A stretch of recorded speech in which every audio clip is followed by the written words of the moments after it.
Welcome back, Honors 10, to our flipped phrases unit. Today we're going to be focusing on participial phrases, and our goal is to identify participial phrases and understand how they function as adjectives within sentences. Participial phrases are part of a group called verbal phrases, so we need to review those first. Verbals are verbs that do not behave as verbs. They can behave in three different ways: as adjectives, nouns, or adverbs. Now, there are three types of verbals: participials, gerunds, and infinitives. We are going to be focusing on the first type of verbal, which are our participles that behave as adjectives. Now, our participle is a verb form, so it's formed from a verb, but it doesn't act like a verb.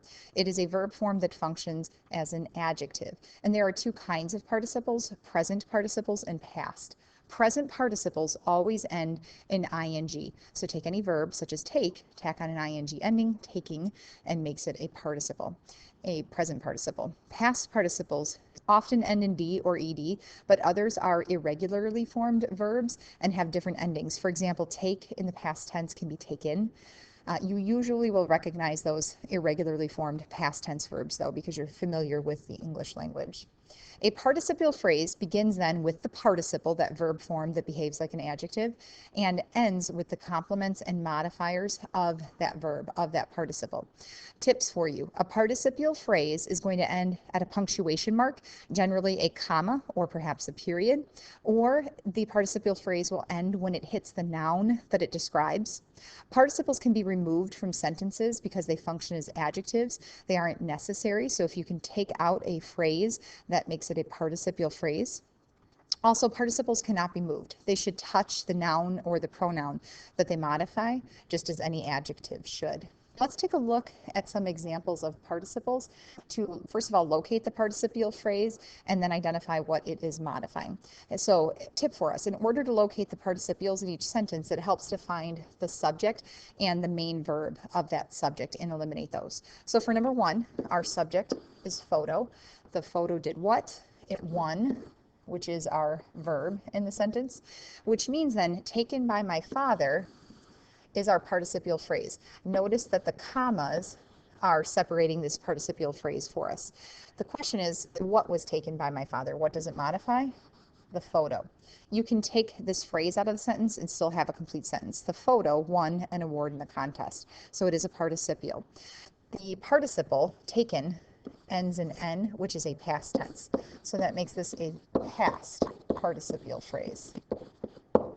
In number two, our subject is Sam. What did he do? He packed, which is our main verb then. Notice that again, we have a phrase that begins with a verb and it continues until it hits that comma.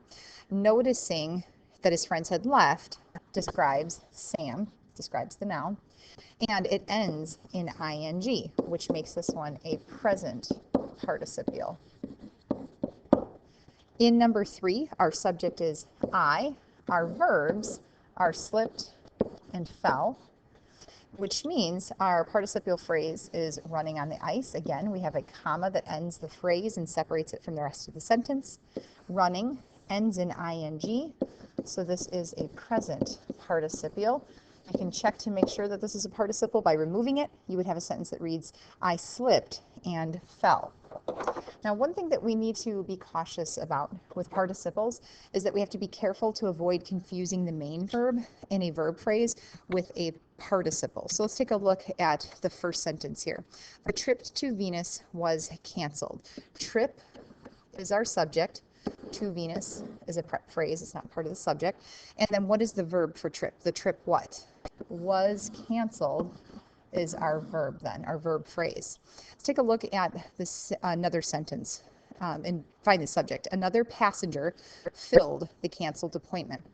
Passenger is our subject in this sentence. What did the passenger do? Filled, which makes this the verb. But we have another verb here. We have canceled. Now, can we take that out? Another passenger filled the appointment. We can remove that, which makes this a participle.